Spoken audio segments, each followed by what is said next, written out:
Guys, good morning. আশা করি খুব ভালো আছো, সুস্থ আছো। সবাইকে হ্যাপি নিউ ইয়ার। তোমাদের জন্য এই বছরটা খুব খুব খুব ভালো কাটুক, আর আমারও সাথে খুব ভালো কাটে। আম, আজকে হচ্ছে 2 তারিখ, যে দিন ব্লগটা করছি, কালকে করিনি। শরীরটা এতটাও ভালো ছিল না। কালকে শুধু তাই নিকো পার্কের যে এই ব্লগটা আছে ওটা আপলোড করে ঘুমিয়ে গেছিলাম। তো তোমাদের এই মানে এখনও অবধি দিনগুলো কেমন যাচ্ছে কমেন্টে নিশ্চয়ই বলো, আর লাইক আর সাবস্ক্রাইবও করো, যাতে আমি এই বছরটা আরও ভালো মতো ইমপ্রুভ করতে পারি এই ভিডিওগুলো আর চ্যানেলটাও আমার অবশ্যই। তো দেখতে থাকো, আর ততক্ষণ তোমরা দেখে নাও আমি ব্রেকফাস্টে আজ কী খেয়েছি। তো তোমাদের সঙ্গে পরে কথা হচ্ছে।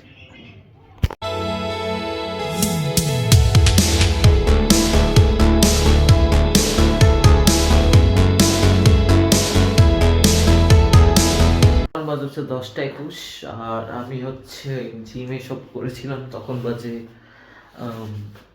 5:30 আমার সময় শুরু করেছিলাম, আর করতে করতে মানে শেষ হতে হতে হয়ে গেছে 6:30। আর তখনই হচ্ছে স্যার ঢুকে গেছে, তো তাড়াতাড়ি স্নান টান করে মানে গাটা ধুয়ে তারপর স্যারের ওখানে পড়তে চলে গেছিলাম, যেন পড়ি বারান্দা, তো জানোই।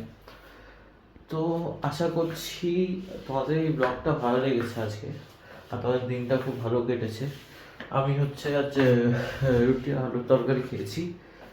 তো তোমাদের যদি আজকের এই ব্লগটা ভালো লেগে থাকে তো লাইক করে দিও, সাবস্ক্রাইব করে দিও, আর এই তোমাদের ফ্রেন্ডস আর ফ্যামিলিদের সাথে শেয়ার করো যতটা পারবে। আর আশা করছি তোমাদের দিনটা ভালো কেটেছে, আমার ভালো কেটেছে। তো তোমাদের সঙ্গে আমার পরে নতুন ব্লগের সঙ্গে একটা দেখা হচ্ছে। তখন bye, have a good night.